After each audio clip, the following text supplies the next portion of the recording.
J'ai été pendant 40 ans en Afrique. L'Afrique est mon continent préféré. Ce que j'ai vu Dieu faire au Nigeria défie toute description. C'était si puissant, si glorieux, si extraordinaire.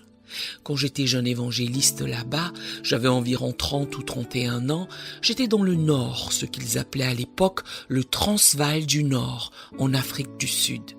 J'y ai fait une croisade où il n'y avait qu'une petite foule, uniquement 8000 personnes. C'était sur un champ ouvert d'herbe à éléphant. Savez-vous ce qu'est l'herbe à éléphant? C'est aussi grand qu'un éléphant. On avait notre espace ouvert, seulement il n'y avait pas de route, il n'y avait rien du tout. J'ai dû conduire à travers cette herbe à éléphant pour arriver là-bas. Je venais de finir de prêcher ce soir-là et de conduire quelques milliers de personnes au Seigneur. Nous avions vu de puissants miracles de Dieu se réaliser. J'avais envie d'être un peu seul, donc j'étais là quand tout le monde est parti. Le générateur était encore en marche, je l'ai éteint et il a fait nuit noire. Aucune étoile dans le ciel, pas de lune, rien. Je pouvais à peine distinguer où se trouvait ma voiture. Je l'ai finalement repérée, je suis monté dedans, j'ai allumé les feux et j'ai roulé à travers les herbes hautes. Soudain, je vois un jeune homme devant moi. Il me fait signe de m'arrêter. J'ai arrêté la voiture, j'ai baissé la vitre, je l'ai interrogé. « Y a-t-il un problème ?» Il est venu et a assuré qu'il n'y avait rien. « Je savais que vous passeriez par ici. J'ai accepté Jésus comme mon sauveur durant cette croisade. Je savais que vous prendriez ce chemin, que je vous rencontrerais ici. Je voudrais recevoir le Saint-Esprit. » J'ai demandé « Quel est ton nom ?» Il a répondu « Je m'appelle David. » « Et quel âge as-tu » ?« 17 ans, a-t-il répliqué. Ça m'a beaucoup touché. Je suis sorti de la voiture, j'ai laissé toutes les lumières allumées pour voir ce que je faisais. J'ai posé mes mains sur lui et à ce moment-là, c'était comme si un éclair l'avait frappé. C'était de l'électricité. Il se balançait en avant et en arrière et s'exprimait dans de nouvelles langues. C'était absolument merveilleux. C'était quelque chose dont j'avais été témoin de maintes fois, si souvent. Il a articulé « Merci beaucoup, merci beaucoup. Je vais de ce pas aller dans mon village natal. » Moi, je suis rentré chez les gens chez qui je logeais. 4 semaines plus tard, de retour à la maison, j'entends des gens dire qu'il y a un réveil dans le Transvaal du Nord. Je les ai interrogés. Qui est le prédicateur ? Ils se sont exclamés « Vous n'allez pas le croire, c'est un gamin. De puissants miracles se produisent à travers ce môme. » J'ai sondé. « Comment s'appelle-t-il ? » « Il s'appelle David. » Un peu plus tard, je prêchais dans une autre région d'Afrique du Sud. À l'époque, j'avais déjà une remorque et cette fois, également un chapiteau qui était en mesure de contenir 10 000 personnes. Un après-midi, on a frappé à ma porte. J'ai ouvert, la personne me dit « Monsieur, vous souvenez-vous de moi ? Je m'appelle David. » J'ai répondu « Oui, je me rappelle très bien de toi. » Il a poursuivi. « Je suis venu vous raconter ce qui s'est passé quand je vous ai quitté cette nuit-là. » Tôt le matin, à l'aube, quand j'étais près de mon village natal, j'ai vu une maman. Une maman est une marque de respect, de courtoisie chez les Africains là-bas, qui est venue vers moi. Elle portait son enfant qui pleurait, se plaignait et gémissait. Je connaissais cette maman. Je savais que la semaine précédente, elle avait perdu son premier enfant à cause d'une fièvre.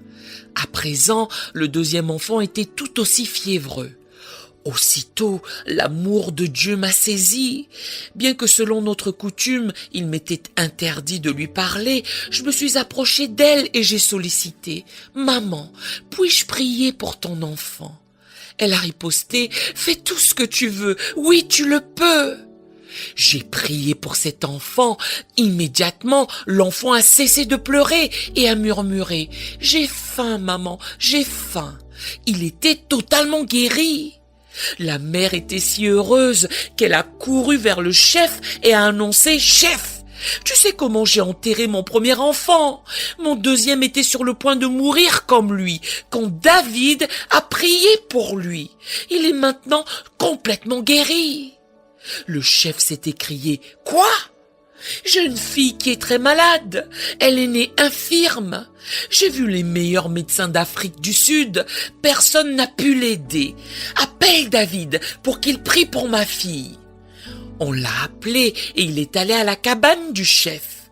Le chef lui a appris: « Dans cette hutte se trouve ma fille. Elle n'a jamais marché. Va à l'intérieur et prie pour elle. Que ton Jésus guérisse ma fille. » J'y suis allé, relate-t-il, et quand mes yeux se sont habitués à la pénombre, j'ai vu sa fille. Elle avait les jambes tordues, toutes tordues comme des spaghettis. Je lui ai parlé de Jésus, j'ai posé les mains sur elle, et quand j'ai commencé à prier, subitement, elle et moi avons entendu des bruits de craquement. Cra, cra, cra, cra, cra. Et nous avons réalisé que ses os se redressaient. Le chef qui attendait dehors a vu sa fille sortir de là en marchant. Pour la première fois de sa vie, elle a marché. Le chef s'est mis à crier et tout le monde criait. Il a déclaré: « David, pour les 10 prochains jours, tu vas prêcher ici à tout mon peuple. » Vous savez, en Afrique, quand le chef parle, il vaut mieux obéir. Les gens sont venus de partout et j'ai prêché tous les jours pendant 10 jours. J'ai questionné: « David, tu m'as certifié que tu venais à peine d'être sauvé durant ma réunion. Qu'as-tu bien pu prêcher ?» Il m'a attesté: « Morouti, j'ai prêché tous vos sermons. » J'ai dit: « Alléluia! Tu as prêché l'évangile et des gens ont été sauvés. » Par la suite, des pasteurs sont allés là-bas et ont baptisé ces gens dans l'eau. C'est ce que Dieu est capable de faire. Dégagez les ponts. Dieu a quelque chose de grand pour vous en tête. Ouvrez la fenêtre et tirez au nom de Jésus. Nous aimerions vous donner l'opportunité de faire de Jésus le Seigneur de votre vie. Voulez-vous bien prier avec moi? Dites: « Seigneur Jésus, je me repens de mes péchés. Viens dans mon cœur. Je fais de toi mon Seigneur et Sauveur. Et merci Seigneur pour le baptême du Saint-Esprit en moi. Dans le nom de Jésus. » Par cette simple prière, nous croyons que vous êtes nés de nouveau. Allez dans une bonne église qui est basée sur la Bible. Donnez à Dieu la première place. Nous espérons de tout cœur que ce message vous encouragera. Si vous connaissez quelqu'un qui puisse être encouragé, s'il vous plaît, envoyez-le lui. Édifions le corps de Christ ensemble. Nous publions un nouveau message chaque lundi et un message court chaque jeudi.